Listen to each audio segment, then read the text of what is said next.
ఒక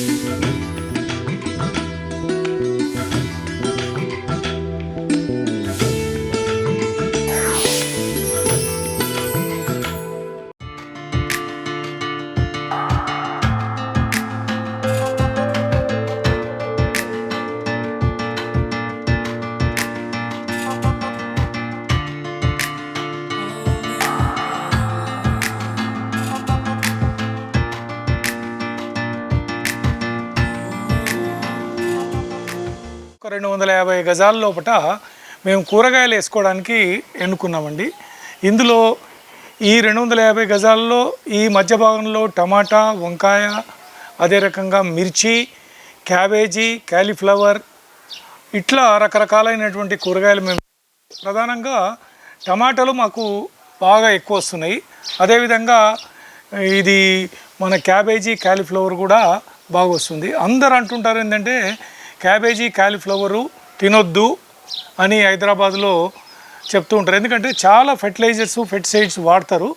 కానీ మేము ఇక్కడ ఒక సేంద్రియ ఎరువులతో పండించినాం కాబట్టి ఎలాంటి ఫెర్టిలైజర్స్, పెస్టిసైడ్స్ వాడకుండానే ఇవాళ క్యాబేజీ, కాలీఫ్లవరు బ్రహ్మాండంగా మా పెరటి తోటలో పండుతుంది. ఇది కాక ఈ బార్డర్లో ఈ 250 గజాల లోపల 2 మామిడి మొక్కలు. ఈ అరటిలో చూస్తే ఒకటి ఎర్రగా అరటి అండి, ఎరుపు అరటి పెద్ద టేస్ట్గా ఉంటుంది. ఇదేంటంటే ఈ అరటి కనీసము ఒక 5 ఫీట్లు గెల వస్తుంది.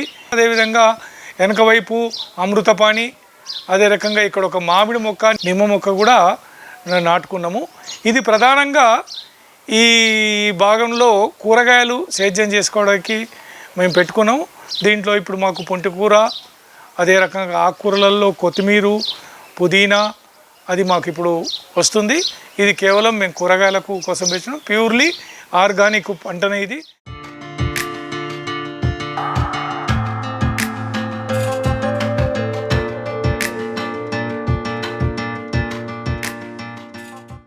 ఇది 250 గజాలండి.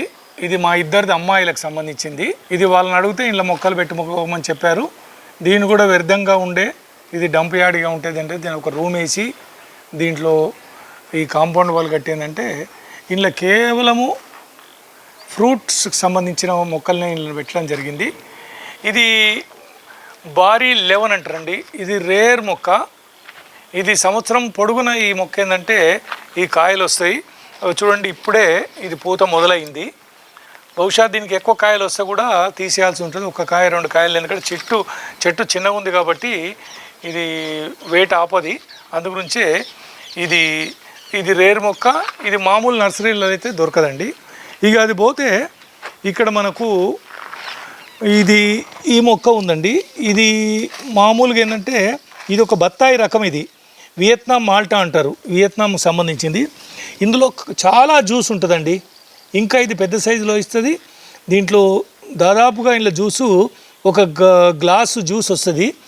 ఇది వియత్నాం మాల్టా అంటారు. ఇది కూడా మామూలుగా ఇక్కడ నర్సరీలో దొరకది. ఈ వియత్నాంకు సంబంధించింది. ఇది కూడా మామిడిలో ఇది ఒక రకం అండి. ఇది మామిడి క్యాటిమోనియా మామిడి. అంటే ఈ 2 మామిడి చెట్లు కూడా సంవత్సరం పొడుగా ఇది మామిడికాయలు వస్తాయి. ఇది నెక్స్ట్ ఇయర్ నుంచి మనకు దీనికి ఫ్రూట్ కూడా రావడం మొదలు పెడుతుంది. ఇది కూడా రేర్ మొక్క. అదే రకంగా మధ్యలో మేము టమాటా వేసాము. పాతుకంటే ఇది దేశవాళీ టమాటా. చాలా హీల్డ్ వచ్చింది చూడండి, బ్రహ్మాండంగా వేపుగా ఉంది. ఇది మాకు ఇంటికి సరిపడా, మా కుటుంబానికి సరిపడా, మిగతా వాళ్ళకు కూడా సరిపడిందంటే ఇట్లా మేము టమాటాను ఇట్లా చేసుకున్నాము. అదే రకంగా ఇది కూడా ఈ వియత్నాం మాల్టానే. ఇది పోతే ఏంటంటే ఇది అంజూరానండి. ఇక మీరు చూడండి, ఇది చిన్న మొక్కనే. ఇది అంజూరా. దీని పేరు టర్కీ బ్రౌన్ అంటారండి. ఇది బ్రౌనిష్ కలర్లో ఉంటుంది. ఇక చూడండి, చిన్న మొక్కకి ఎట్లా మీకు విపరీతమైనటువంటి ఫ్రూట్ వచ్చింది. ఇందులో మొక్కలన్నీ కూడా ఏంటంటే ఒక 4 మాసాల కింద పెట్టిన మొక్కలే ఇవన్నీ.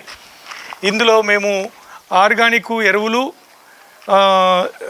ఏదో నేచురల్గా వచ్చే వ్యర్థాలతోనే మేము తయారు చేసినటువంటి ఎరువును వేస్తున్నాము. అందుగురించే ఇప్పుడు ఇది మొక్కజొన్న అండి. ఇది పెట్టి 2 నెలలు అయింది. ఇప్పుడు చూడండి ఏ రకంగా మక్క బుట్టలు వేపుగా వస్తున్నాయి. ఈ బార్డర్లో మొత్తం మొక్కజొన్న వేసుకున్నాం. మా ఉద్దేశం పెట్టుకోవడానికి మెయిన్గా ఏంటంటే ఇంటికి సరిపడే అన్ని రకాలైనటువంటి పండ్లు, అన్ని రకాలైనటువంటి కూరగాయలని మనము ఈ నెలలో పండించుకొని మనము దీన్ని తీసుకోవాలనే ఉద్దేశంతో మొక్కజొన్న కూడా పెట్టుకున్నాము. అదే రకంగా ఇది ఉసిరి అండి. ఇది మామూలు ఇక్కడ మనకు దొరికే ఉసిరే. ఇది పెద్ద ఉసిరి. ఇది కూడా ఇక్కడ ఈ నెలలో బాగా వేపుగా వస్తుంది. ఇది బొప్పాయి అండి. ఇది ఇండోనేషియాకు సంబంధించినటువంటి సీడ్స్ తెచ్చి ఇక్కడ మనము ఇది డెవలప్ చేస్తున్నాము. ఇక్కడ దీంట్లో ఒక 7-8 మొక్కలు బొప్పాయి కూడా పెట్టుకున్నాం.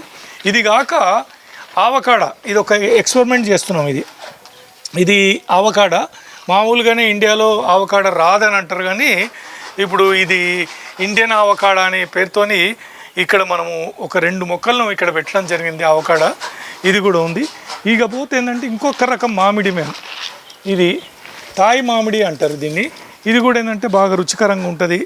దీంట్లో మేము ప్రధానంగా ఈ నెలలో మేము ఏం వేస్తలేమండి. మామూలుగా ఆవు పేండ, ఆవు మూత్రము, బెల్లము, పల్లి చెక్కతో తయారు చేసిన ద్రావణాలను మాత్రమే వీటికి వేస్తున్నాం. చూడండి మొక్క ఎంత విపరీతమైనటువంటి ఈ టమాటా మొక్కలు, 4 మొక్కలు ఇంత పాదు నిండా పాక్కపోయినాయి. ఇట్లా రకరకాలైనటువంటి ఇవి కాక మధ్యలో ఇక్కడ చూడండి ఒక రకమైనటువంటి మేము వంగ మొక్కలు కూడా ఈ పాదులో ఒక 20 మొక్కల వరకు మేము వంగను నాటాము. ఇది ఒక్కొక్కటి బ్లాక్గా అవుతుంది. 1 కేజీ వంకాయ ఇది అవుతుంది. ఇప్పుడే మొన్ననే నాటినాము. ఇది కాక ఏంటంటే జామలో ఇక చూడండి అలహాబాద్ సఫేదా. ఈ జామ చూడండి ఎంత విరగబూసింది, కాపు వచ్చింది. ఇక దీనికి తెల్లపేను కూడా వచ్చిందండి. మేము కొంత దీనికి హోమియో స్ప్రే చేస్తున్నాము. ఈ హోమియో మందులతోని పిచికారీ చేయడంతో ఏంటంటే ఈ తెల్లదోమ కూడా పోతుంది. ఇది చాలా మటుకు ఇది అయింది. ఇది కూడా ఇంకో రకమైనటువంటి జామ అండి. ఇది జామ 7.5, ఇది పెద్దగా అవుతుంది. ఇది కూడా ఈ మొక్కలన్నీ ఇందులో నాటినాయండి. మొక్కము ఇది 2-3 మాసాల కింద నాటినాయి. ఎంత వేపుగా ఎంత బలంగా వచ్చిందో చూడండి. ఇది కూడా ఇది 7 టీ జామ. ఇది కూడా బాగా బలంగా వచ్చింది. ఇవి కాక అక్కడ మేము అరటి, బొప్పాయ, ఇది కాక ఏంటంటే ఆల్ స్పైసీ అండి. ఇది ఆల్ స్పైసీ అంటారు. మామూలుగా మసాలాకు ఆల్టర్నేటివ్, మనం బగారా వండినా మటన్ వండినా ఇది ఒక 5 ఆకులు వేస్తే ఇది అన్నిటికీ మన మసాలాకు ఆల్టర్నేట్గా చాలా బ్రహ్మాండమైన ఇది వాసన ఉంటుంది. ఇది ఒక్కసారి ఇట్లా మీరు కూడా ఇది ఆల్ స్పైసీ అంటారు. లవంగానికి, ఇలాచికి, సాజీరకు ఇవన్నిటికీ ఆల్టర్నేట్గా ఉంటుంది. ఇకపోతే కొంతమేరకు ఇంటి మేరకు ఏంటంటే మేము ఇక్కడ పాలకూరను కూడా అలికినాము. ఎంత బలంగా వచ్చిందో చూడండి. ఇంత చీడు లేకుండా ఈ నెలలో పురుగు లేకుండా పాలకూర మనం బయట కొంటాము, అంత రంధ్రాలు ఉంటాయి. ఈ ఆర్గానిక్ పద్ధతిలో మేము ఈ సేద్యం చేస్తున్నాము. ఇది బ్రహ్మాండంగా వేపు వచ్చినాయి. ఈ పూల మొక్కలు గోరెంక మొక్కలు అంటారు తెలంగాణలో, అవి కూడా మేము ఇక్కడ పెట్టుకున్నాము. అది కాక ఇక్కడ మేము డ్రాగన్ ఫ్రూట్ పెట్టుకున్నామండి. దీనికోసం ఏంటంటే ప్రత్యేకంగా తయారు చేయించినటువంటి ఈ డ్రాగన్ ఫ్రూట్ మొక్క ఇంట్లోకెళ్ళి వచ్చి ఇట్లా బయటపడుతుంది కాబట్టి ఇది ప్రత్యేకంగా దీని గురించి మేము ఇది ఇక్కడ పెట్టుకున్నాము. మా మెయిన్గా కాన్సెప్ట్ ఏంటంటే తక్కువ స్థలాల్లో మనము టోటల్గా మనము ఎట్లా సేద్యం చేయొచ్చు, రకరకాలైనటువంటి పండ్ల మొక్కలు, రకరకాలైనటువంటి కూరగాయ మొక్కలు, అదే రకంగా ఇంటికి సరిపడా మొక్కజొన్న ఇట్లాంటి మొక్కల్ని మనం చేయడానికి మనము ఇది పెరటి తోటలు డెవలప్ చేశాము. నిజంగా ఇవాళ అర్బన్లో కానివ్వండి, రూరల్లో కానివ్వండి, ముఖ్యంగా అర్బన్లో చాలా ప్లాట్లు ఇన్వెస్ట్మెంట్ చేస్తుంటారు. ఊర్లలో, గ్రామీణ ప్రాంతాల్లో ఇన్వెస్ట్మెంట్ చేసి వదిలేసిపోతుంటారు. ఇవాళ కబ్జాలకు కూడా గురి అవుతున్నాయి చాలా ప్లాట్లు. అట్లా కావద్దు అనుకుంటే ఈ రకమైనటువంటి మామూలుగా పెరటి తోటలను సేద్యం చేసుకొని కాంపౌండ్ వాల్ పెట్టుకుంటేందంటే ఇవి కబ్జాలకు గురి కాకుండా ఉంటుంది. మీకు ఆరోగ్యకరమైనటువంటి కూరగాయలని, పండ్లని ఈ రకంగా ఇస్తుంది. ప్రకృతితోని మేము మమేకమై ఈ ప్రకృతిని ఆస్వాదించడంలో చాలా ఆనందంగా ఉంది. మాకు వయసుతో నిబంధన లేకుంటేదంటే రోజుకు 2 సార్లు 2 గంటలు నేను మా సహచరి ఈ పెరటి తోటల్లో పనిచేస్తే మాకు చాలా ఆనందంగా ఉంటుంది, ఆహ్లాదకరంగా కూడా మేము ఫీల్ అవుతున్నాము. ఎక్కడ కూడా స్ట్రెయిన్ కాకుండా ఉంటున్నాము. ఒక ఆరోగ్యకరమైనటువంటి కూరగాయలని, ఆరోగ్యకరమైనటువంటి పండ్లను తీసుకోవడం ద్వారా మన ఆరోగ్యాన్ని కాపాడుకుంటున్నాం, ఇతర ఆరోగ్యాన్ని కూడా కాపాడడానికి మేము దోహదపడుతున్నాం. అది మాకు ఒక సంతోషకరమైనటువంటి విషయం అండి. ఈ వీడియో మీకు నచ్చితే లైక్ చేయండి, ఇతరులకు షేర్ చేయండి. వీడియోపై మీ అభిప్రాయాన్ని కామెంట్ రూపంలో తెలపండి. మరిన్ని వ్యవసాయ వీడియోల కోసం రైతు నేస్తం యూట్యూబ్ ఛానల్ ని సబ్స్క్రైబ్ చేయండి. పక్కనే ఉన్న గంట సింబల్ నొక్కి నోటిఫికేషన్స్ ద్వారా తాజా వీడియోల సమాచారం పొందండి.